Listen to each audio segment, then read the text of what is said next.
धमकी आमेज बयानात। Election commission ने वज़ीर आला खैबर पख्तूनख्वा को कल तलब कर लिया। सुहेल आफरीदी को इंतखाबी ज़ाब्ता इख्लाक की खिलाफ वर्जी पर नोटिस जारी। इलेक्शन कमीशन कल 12 बजे बाकायदा तौर पर ज़ाब्ता इख्लाक की खिलाफ वर्जी पर सुमात करेगा। सुहेल आफरीदी के अलावा उम्मीदवारों को भी तलब किया गया। वज़ीर आला KP ने कहा था, इलेक्शन के दिन बदमज़गी हुई तो इंतजामिया और पुलिस के जिम्मेदार अफसरान सीटों पर नहीं रहेंगे। इलेक्शन कमीशन के एलामिया के मुताबिक सूबे के चीफ एग्जीक्यूटिव के गैर जिम्मेदाराना रवैये से पुरान ज़िमनी इंतखाब का इनेकाद मुश्किल हो गया। ज़िली इंतजामिया, पुलिस और इलेक्शन ड्यूटी पर मामूर अमला और वोटर्स की जान को खतरा लाहक हुआ। कमीशन ने हालात की नज़ाकत को सामने रखते हुए सूबाई इलेक्शन कमिश्नर का ज़रूरी अहकाम दिया। चीफ सेक्रेटरी और IG से मीटिंग करें और ज़रूरी हिफाजती इक़दाम के बाद अपनी रिपोर्ट पेश करें। उमर अयूब की अहलिया को भी नोटिस जारी करते हुए कल तलब कर लिया। ज़िमनी इंतखाबात के दौरान किसी फ़र्द शख्सियत की मुदाखलत पर सख्त कानूनी कार्रवाई अमल में लाई जाएगी।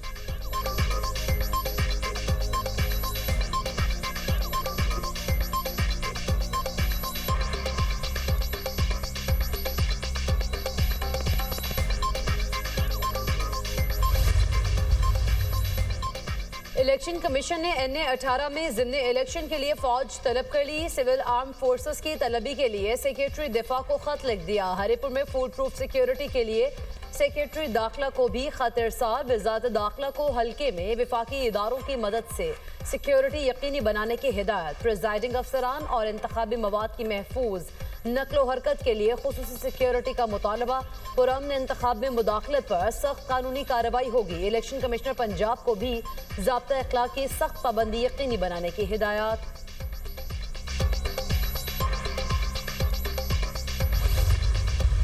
हिंदुस्तान को 4 दिन की मुख्तसर जंग में अफवाज पाकिस्तान ने हिंदुस्तान को जो जनाटेदार थप्पड़ रसीद किया था, आज अमेरिका की कांग्रेस की रिपोर्ट ने भी उसके ऊपर मोहर लगा दी है कि पाकिस्तान की अफवाज ने वाकई।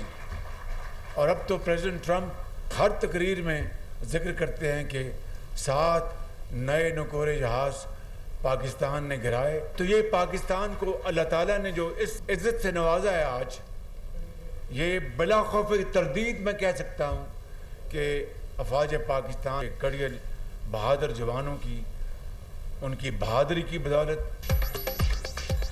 मार के हक में भारत को जनाटेदार थप्पड़ रसीद किया। पाकिस्तान ने भारत को जो शिकस्त दी, अमरीकी कांग्रेस ने उस पर मोहर लगा दी। वज़ीर आज़म शहबाज शरीफ का दानिश स्कूल्स के संग बुनियाद की तकरीब से खिताब। कहा, अमरीकी सदर ने 12 भारत के तैयारे मार गिराने का जिक्र किया।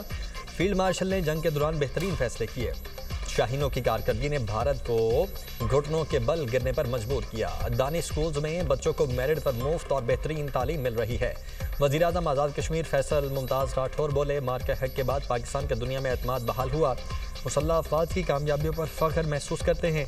मकबूदा कश्मीर के निहत्ते लोगों पर जुल्म और बर्बरियत की दास्तानें रकम हुई।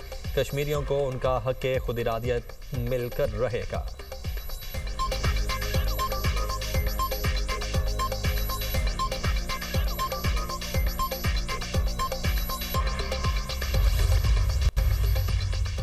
पाकिस्तान में करप्शन तहाल एक चैलेंज है। बदउनवानी की वजह से सरकारी इदारों का कंट्रोल कम है। IMF governance and corruption diagnostic report के मुताबिक करप्शन से टैक्सेस का मुकम्मल दुरुस्त इस्तेमाल नहीं होता। करप्शन की वजह से टैक्स आमदन मुतासर होती है। करप्शन की वजह से सरकारी कंपनीज के नुकसानात होते हैं। टैक्स एहलकार और कस्टम एहलकार अपनी सलाहियतों से कम काम करते हैं। पाकिस्तान में ज़रूरत से ज़्यादा रेगुलेशन और रुकावटें हैं। तमाम मुआशी शोबों की तरक्की की रफ्तार रेगुलेशन की वजह से जकड़ी हुई है।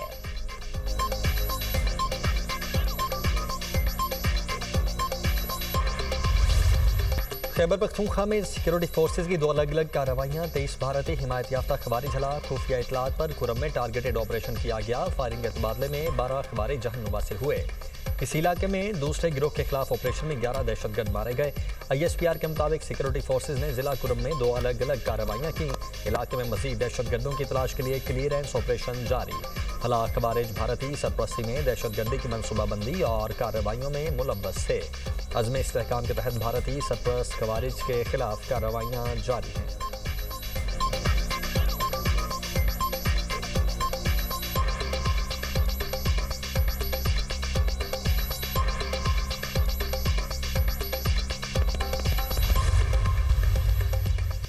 सदर ममलिकत आसिफ अली जरदारी, वज़ीर आज़म शहबाज शरीफ और वज़ीर दाखिला मोहसिन नकवी का सिक्योरिटी फोर्सेस को खिराज तहसीन। आसिफ अली जरदारी ने कहा कि पाक फौज और कानून नाफिज करने वाले इदारे वतन अजीज का दिफा पूरी साबित कदमी से कर रहे हैं। कौम शहदा और गाजियों की कुर्बानियों को हमेशा याद रखेगी। शहबाज शरीफ ने कहा कि दहशत गर्दी के या अफरीद के मुल्क से मुकम्मल खात्मे तक इसके खिलाफ जंग जारी रखेंगे। पूरी कौम वतन अजीज की हिफाजत के गैर मुतज़लज़ल अज़्म में अफवाज पाकिस्तान के शाना बशाना खड़ी है। मोहसिन नकवी ने कहा कि सिक्योरिटी फोर्सेस के बहादुर सपूतों ने 23 दहशत गर्दों को जहन्नुम वासिल करके नुमाया कामयाबी हासिल की। खैबर पख्तूनख्वा में फितनाल हिंदुस्तान के मुकम्मल खात्मे के लिए पुरअज़्म है।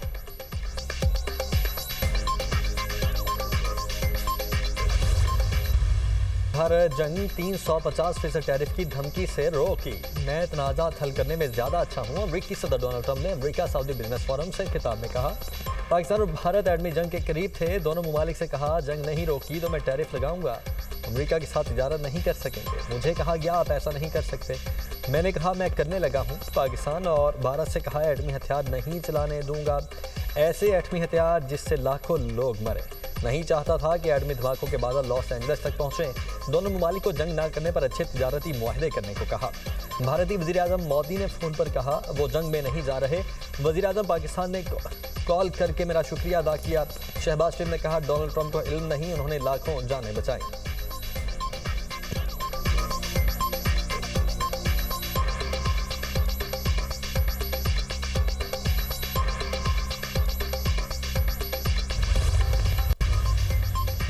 मार्का हक पर अमरीकी कमीशन की रिपोर्ट पर भारत का हकायक के मुनाफी प्रोपेगेंडा बेनकाब। भारत का गोदी मीडिया अमरीकी कमीशन रिपोर्ट को तोड़ मरोड़ कर पेश करने लगा।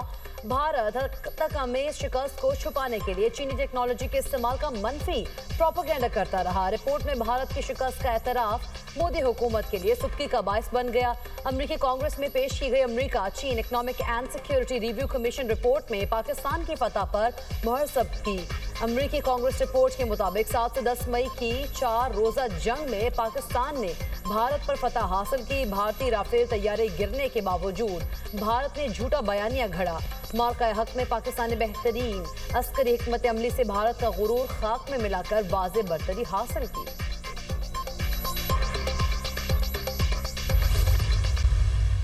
अक़वाम मुत्तहिदा में डेनमार्क की स्पीने कलअदम टीटीपी को खतरा करार दे दिया। क्रिस्टीना मार्क्स लासिन का कहना है कि अफगानिस्तान में कलअदम टीटीपी के 6000 जंगजू मौजूद हैं। तहरीक तालिबान पाकिस्तान खित्ते में उभरता और संगीन खतरा है। कलअदम टीटीपी को अफगान हुकूमत की लॉजिस्टिक सपोर्ट और ताउन हासिल है। टीटीपी ने अफगान सरजमीन से पाकिस्तान में मुतअद्दिद हमले किए जिनमें पाकिस्तान को बड़े पैमाने पर जानी नुकसान हुआ।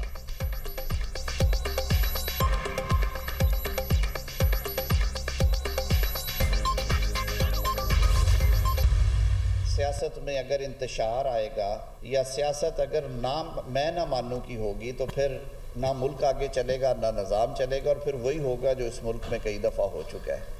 फिर सियासतदानों की बसात लपेटी जाती है। आईनी अदालत का क़याम कोई नई चीज़ नहीं। जब सूबों के माबैन कोई कानूनी पहलू हो, एक वफाकी आईनी अदालत होनी चाहिए जिसमें सारे सूबों की बराबर नुमाइंदगी हो। एक ऐसी आईनी अदालत बनाई गई है जिसमें चारों जो इकाइयाँ हैं हमारी उसकी बराबर नुमाइंदगी होगी।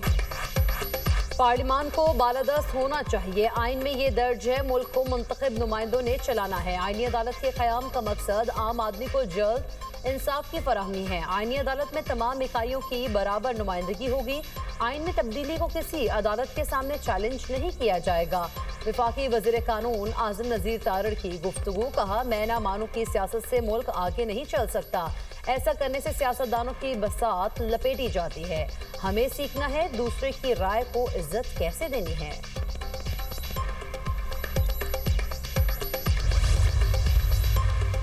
चीफ जस्टिस याहिया अफरीदी की सरबराही में 2 दिसंबर को जुडिशल कमीशन के 3 इजलास होंगे। तीनों इजलासों का एजेंडा जारी। सुप्रीम कोर्ट में जज की तैनाती के लिए इस्लामाबाद हाई कोर्ट के 3 सीनियर जजेस के नामों पर गौर होगा। 3 सीनियर जजेस में चीफ जस्टिस सरफराज रोगर, जस्टिस मोहसिन अख्तर कियानी और जस्टिस मियां गुल हसन औरंगजेब शामिल। सिंध हाई कोर्ट में चीफ जस्टिस की तैनाती के लिए 3 सीनियर जजेस के नामों पर गौर एजेंडे में शामिल। मुस्तकिल chief justice Balochistan high court की तैनाती के लिए भी 3 नामों पर गौर होगा।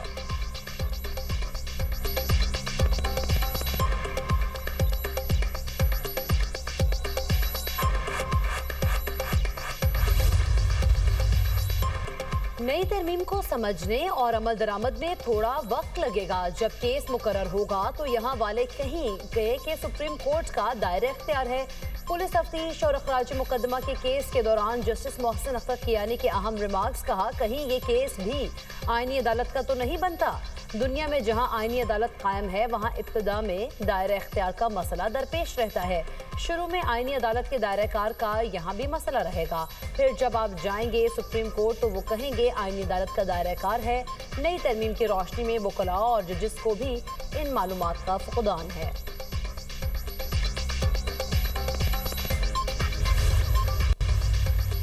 27वीं आईनी तरमीम के खिलाफ 2 दरखास्तों पर समाअत। सिंध हाई कोर्ट ने 27वीं तरमीम के खिलाफ दोनों दरखास्तों को यकजा कर दिया। अदालत ने फ्रीकैन को नोटिस जारी करते हुए 18 दिसंबर तक जवाब तलब कर लिया।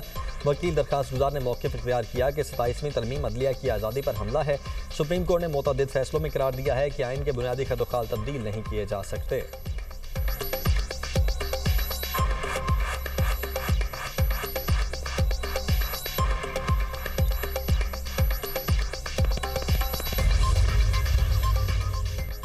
वफाकी वज़ीर इत्तलात अता तारर से श्रीलंका के नायब वज़ीर खेल की मुलाकात। क्रिकेट के फ़रोग़, खेलों में बाहमी ताउन और दो तरफ़ा रवाबित पर तबादला ख्याल। वज़ीर इत्तलात ने कहा, पाकिस्तान और श्रीलंका के ताल्लुकात एतमाद, एहतराम और मुश्तरका इक़दार पर कायम है। पाकिस्तान स्पोर्ट डिप्लोमेसी को फ़रोग़ देने के लिए संजीदा इक़दाम कर रहा है। नायब वज़ीर का दौरा पाकिस्तान दोनों ममालिक के दोस्ताना ताल्लुकात का इजहार है।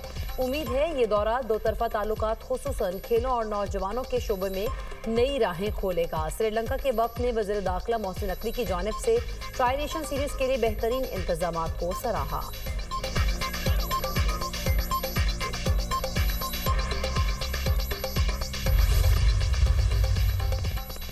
एशियाई तरक्याती बैंक ने क्लीन एनर्जी ट्रांसमिशन के लिए $33 करोड़ कर्ज की मंजूरी दे दी। ADB एलामिया में कहा गया है कि 500 किलोवाट की 290 किलोमीटर की ट्रांसमिशन लाइन बिछाई जाएगी। इस्लामाबाद से फैसलाबाद के लिए ग्रिड की अपग्रेडेशन शेड्यूल दरामदी फ्यूल में कमी और एनर्जी सिक्योरिटी को बेहतर करने में मदद मिलेगी। प्रोजेक्ट मुकम्मल होने के बाद सस्ते नेटों में बिजली की फ्राहमी हो सकेगी। कर्ज की रकम शिमाल से जनूब की जानिब तवानाई शोबे के मसाइल हल किए जाएंगे।